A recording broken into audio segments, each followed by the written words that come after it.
Selamat siang semuanya, para peserta offline dan online. Apa kabarnya siang ini? Gini-gini aja. Selamat siang yang di online, halo semuanya. Ada alumni sekolah, ada dari kepala desa, sekretaris desa, kemudian juga ada para pegiat pemberdayaan masyarakat desa. Saya ucapkan salam, selamat siang, terima kasih banyak atas perhatian pada ini untuk mengikuti diskusi tentang SKEPI, Sekolah Kebijakan Publik. Kawan-kawan, pertama-tama saya mohon maaf karena suara saya rada serak-serak basah. Kawan-kawan, hari ini kita sudah ada 3 orang, 1 orang itu narasumber, namanya Pak Tatang Rustandar Wiraatmaja.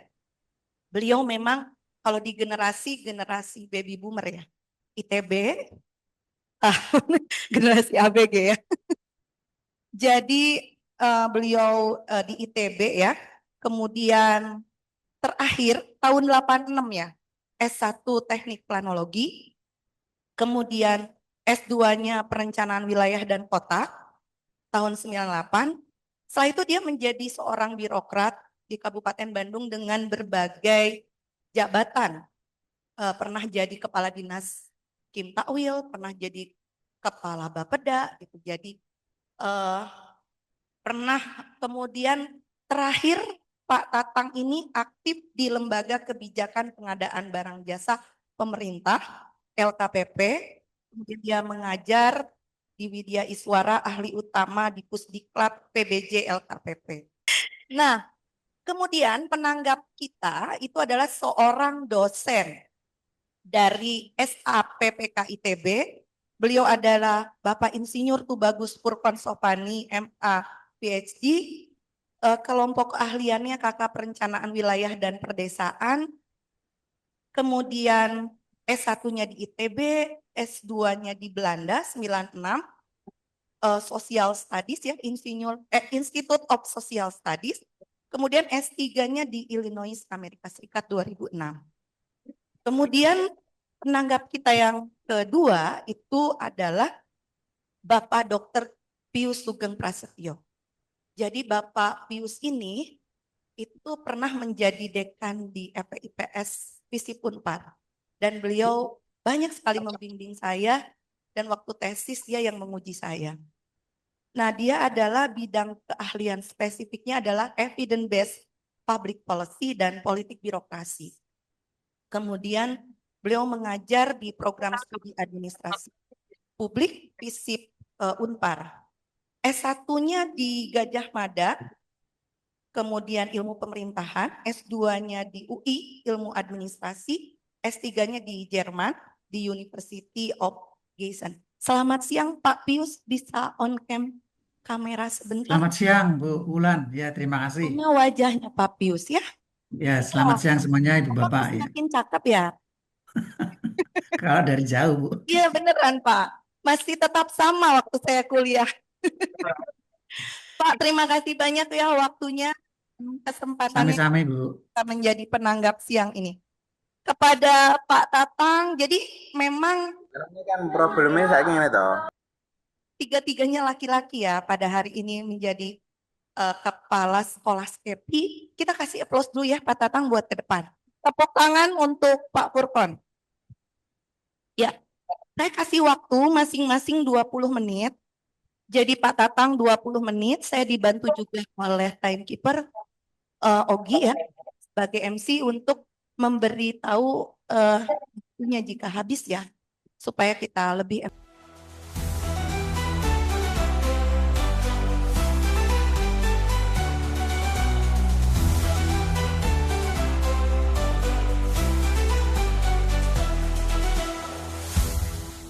untuk dimulai. Bismillahirrahmanirrahim. Assalamualaikum warahmatullahi wabarakatuh. Selamat sore, siang menjelang sore, sampurasun. Dan paparan terkait rencana pelaksanaan pembentukan dan pelaksanaan sekolah kebijakan publik, bagaimana tadi sudah di dalam pembukaan disampaikan oleh Direktur Perkumpulan Inisiatif. Sebuah perjalanan dari tahun 2000 sampai sekarang mengenai tahapan-tahapan sebagaimana tadi sudah disampaikan oleh Pak Sapei. Nah, saya bicara yang sekarang sedang kita garap, sedang kita akan laksanakan, kita kembangkan dan dilaksanakan. Nah, mungkin ada yang bertanya lebih jauh tentang apa itu SKPI, tujuannya, lingkup, dan sebagainya. Nah, terkait SKPI, itu singkatan dari Sekolah Kebijakan Publik yang diinisiasi oleh Perkumpulan Inisiatif. Insya Allah akan diimplementasikan 2026 ini. Sebenarnya sudah mundur-mundur ya. Idenya sudah sejak 2024, tapi ya karena tadi banyak hal dan juga dinamika perubahan regulasi juga, sehingga sampai hari ini belum bulat-bulat gitu ya. Nah, Pak Direktur Inisiatif sudah mendesak pada kami untuk laksanakan aja dulu. Jadi sambil jalan nanti perbaikan-perbaikan, penyempurnaan. Nah, ini bagian dari upaya terakhir sebelum dilaksanakan. Kita ingin mendapat masukan dalam rangka rencana pelaksanaan dari SKPI ini. Harapannya dengan diskusi ini mendapat masukan yang banyak sehingga bisa menyempurnakan baik kurikulum, silabus, dan sebagainya. Apa tujuan SKPI? Yaitu meningkatkan kapasitas pengetahuan dan keterampilan tentu dalam bidang kebijakan publik ya. Pertama, mampu memahami kebijakan publik itu sendiri baik secara teoretik, knowledge-nya, mampu mempraktekkan atau menerapkan atau merumuskan kebijakan publik terkait keterampilan, memiliki sikap dan perilaku yang sesuai soal integritas di sini, mampu mempengaruhi melakukan advokasi kebijakan publik. Nah, kalau yang tadi lebih banyak kepada penyelenggara kebijakan publik, kalau yang 4 lebih ke para aktivis yang memang melakukan advokasi terhadap kebijakan publik itu sendiri. Ruang lingkupnya ya kami belum berani lah untuk menyelenggarakan pelatihan atau publik untuk skala nasional atau pemerintah secara umum. Kami ingin membatasi dulu untuk di skala daerah dan terutama desa. Tapi nanti akan berjenjang, kita mulai dari desa, kalau dari desa sudah mapan, sudah sukses, mana kita bergerak untuk level kabupaten kota dan kira seperti itu tahapannya.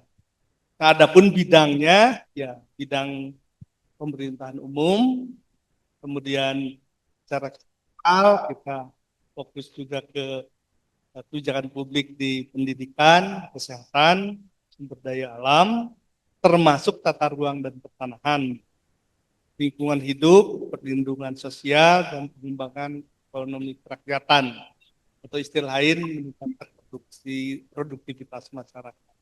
Nah, kebijakan publik ini baik yang memang di-drive melalui anggaran, APBD, APBDes, atau budgeter, juga bisa jadi kebijakan publik itu dalam bentuk yang non-budgeter, kebijakan-kebijakan meskipun itu tidak secara langsung berkonsekuensi terhadap pembiayaan pemerintah, ini APBD atau APBDes. Fokusnya ya terkait kepembiayaan pembangunan, baik tadi yang biaya APBN, APBD, APBDes maupun swadaya masyarakat atau masyarakat dari masyarakat atau dari investor di bidang wilayah publik. Metodologinya kita sebetulnya pertama tentu akan bicara secara teoritik apa itu kebijakan publik disampaikan dan sebagainya, tapi yang lebih terutama itu menggali isu-isu terkait kebijakan publik dari grassroots. Makanya kita berangkat dari sekolah ini untuk aparatur desa dulu, baik kepala desa maupun aparaturnya, dan para aktivis atau masyarakat yang punya perhatian di desa. Kita ingin menangkap berbagai persoalan yang ada di desa dan penyelenggaraan desa. Baik, nah kebetulan sekarang momennya sangat bagus karena isunya kan terjadi sentralisasi dari kewenangan desa. Kewenangan desa dicerabut, anggaran dipangkas, desa dan sebagainya. Ini menjadi sangat relevan ya momennya saat ini. Nah, kita ingin mendapat masukan dalam forum ini dari para kepala desa, aparat desa, dan juga para pengamat aktivis desa ya, untuk memperkaya materi-materi dalam pelatihan ini dan desain pelatihannya. Mungkin tadinya misalnya kita lebih banyak dari fasilitator atau peserta, mungkin bisa saja porsi brainstorming atau curah gagasan dari peserta itu bisa bobotnya lebih besar daripada yang sifatnya teoritik. Ya. Nah, bagaimana metodenya? Ya, kalau kita melihat struktur dari kebijakan, kan ada public text, artinya berbagai regulasi yang tertulis, yang ada, kemudian bagaimana kebijakan atau regulasi itu dilaksanakan. Karena banyak sekali, misalnya ada cerita beberapa advokat atau yang bergerak di advokasi desa. Kalau di Pulau Jawa mungkin relatif kebijakan-kebijakan terkait desa itu secara cepat bisa di informasinya diterima oleh para aparat di desa gitu ya, sampai ke masyarakatnya. Tapi di luar Jawa itu bisa jadi sebuah regulasi tentang desa baru diketahui oleh aparat desa tuh bisa 2 tahun kemudian gitu. Ya ada delay antara kebijakan atau regulasi dengan sampainya regulasi itu ke yang diadreskan oleh regulasi itu. Ada time delay. Ya, apalagi pelaksanaannya bisa lebih delay lagi. Itu bicara soal delivery-nya. Belum lagi penyimpangan atau perbedaan persepsi atau opini terhadap regulasi itu sendiri. Jadi regulasi yang sama bisa ditafsirkan berbeda dalam pelaksanaannya atau bahkan bukan penafsirannya tapi memang sengaja disimpangkan gitu di dalam pelaksanaannya. Bisa terjadi. Nah, kemudian bagaimana si kebijakan atau regulasi ini relevan dengan permasalahan di desa dari sisi penyelenggaraan pemerintahan desa. Jadi sekarang kan banyak keluhan ya, nanti dikonfirmasi mungkin oleh para aparat. Kadang-kadang aparat di desa itu kebingungan, kelimpungan gitu ya, dengan berbagai regulasi yang ada, simpang siur atau tidak konsisten, atau membebani kepada mereka sementara anggaran makin terbatas. Itu bisa terjadi. Jadi bisa banyak mismatch antara kebijakan regulasi dengan apa yang dihadapi oleh pemerintah desa. Nah, lebih mendasar lagi, kebijakan atau rencana tersebut sejauh mana relevansinya dengan problem yang di masyarakatnya. Kalau tadi di pemerintah desanya, hal ini dengan masyarakatnya. Nah, itu yang jadi yang ada 4 wilayah ini. Nah, kita meskipun bergerak di desa misalnya ya, tapi meliputi keempatnya. Kita bisa kalau terkait dengan policy text yang bisa baik seperti lembaga inisiatif maupun oleh aparat desa dan juga para aktivis lainnya. Untuk dalam konteks policy text bisa kita melakukan advokasi. Misalnya kita mendorong ada perubahan regulasi, perubahan kebijakan baik di tingkat pusat, di provinsi maupun di desa itu sendiri. Dari sisi policy text. Dari policy delivery-nya, ya kita bisa memodifikasi, meluruskan dan sebagainya. Bagaimana kalau kebijakan atau regulasinya sudah bagus, itu bagaimana dalam penyampaian dan delivery-nya, dalam implementasinya juga konsisten atau sesuai dengan regulasi yang sudah kita anggap bagus. Kemudian terkait operasionalnya itu dan itu relevan sekali dan kondisi sekarang ya dengan pemotongan dana desa dan sebagainya itu memang sebetulnya ini menjadi tantangan bagi pemerintah desa dan masyarakat desa bagaimana kita bisa eksis, bisa berinovasi, berkreasi, berkreativitas untuk bisa tetap melakukan pembangunan dan pelayanan masyarakat gitu, dalam kondisi sumber daya dari pusat dan di atasnya yang sudah sangat relatif terbatas. Ini di sini mendorong kepada kekuatan sendiri yang genuine, nah itu tantangannya salah satunya. Nah, siapakah sasaran serta dari SKEPI ini? Tadi ya kita berangkat dari desa, sasaran utamanya para kepala desa, BPD dan desanya. Terkait dengan administrasi publiknya ya para desanya, sekdes dan apalagi pemberdayaan masyarakat desa, aktivis dan seterusnya. Itu desa. Nanti kalau itu sudah sukses kita akan meningkat lebih jauh ke aparat di tingkat kabupaten. Nah ini saya coba membuat standar kompetensi dari pelatihan atau yang akan kita lakukan. Ada minimal kompetensi dasarnya ada 2 hal besar. Gitu ya. Pertama, memahami dari definisi dan ruang lingkup dari kebijakan publik, memahami proses kebijakan publik, mampu memilah kebijakan publik yang sederhana, mampu melakukan proses kebijakan publik yang sederhana. Itu untuk level desa. Nah, kemudian itu diturunkan ke dalam indikator perilaku dan materi-materi pelatihannya.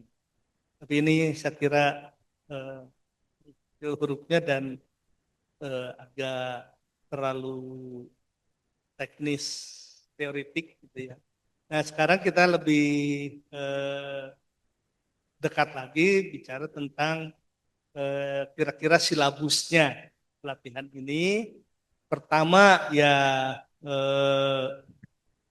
terkait dengan semacam perkenalan, ya ini mah teknis pelatihannya ya biasa, perkenalan biasa, kemudian ada pengantar atau pendahuluan yang ini pas pelatihannya ya, kemudian ada peninjauan materi atau terkait pengetahuan, penjelasan materi. Nah di sini bicara tentang pengantar kebijakan publik, Pak itu definisi atau pengertian kebijakan publik, kemudian ruang lingkup, unsur pokok dari kebijakan publik, kemudian prosedur, langkah kebijakan. Kemudian juga materi pokok terkait dengan teori barang publik itu apa dan teori eksternalitas dan sebagainya. Nah, pokoknya masih teoritik bicara soal karakteristik pasar, apa itu oligopoli, monopoli dan sebagainya, eh, kegagalan pasar, kegagalan pemerintah dan sebagainya itu sudah disampaikan juga. Jadi kalau kita terlalu overregulasi itu biasanya mengakibatkan kegagalan pemerintah. Tapi kalau terlalu loss, tidak banyak regulasi juga itu bisa menyebabkan kegagalan pasar. Nah itu teoritik semuanya. Nah itu mungkin satu hari. Dan hari keduanya, nah udah menukik ke persoalan sesuai dengan audiens.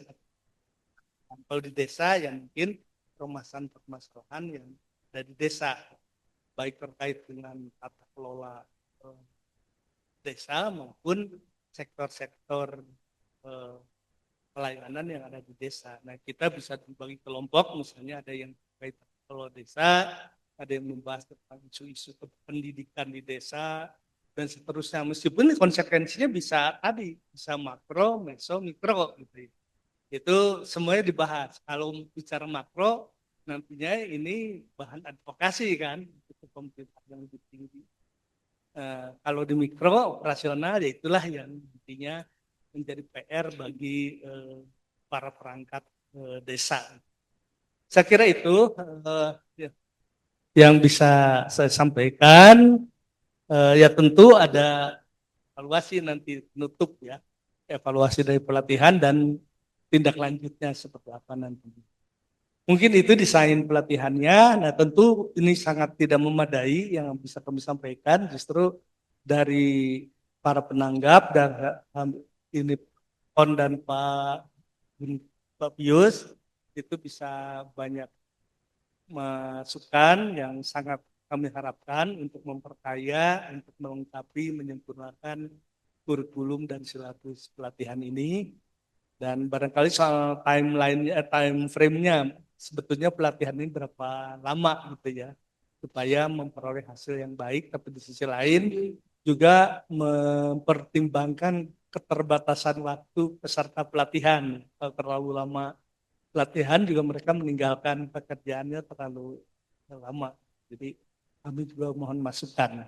Dan juga dari audiens yang lain ya, dari para kepala desa, dari para aktivis, kira-kira semacam need assessment sekarang ya, kira-kira apa yang dibutuhkan juga gitu dalam pelatihan SKP ini. Saya kira itu yang bisa kami sampaikan. Terima kasih. Billahi taufiq wal hidayah. Wassalamualaikum warahmatullahi wabarakatuh.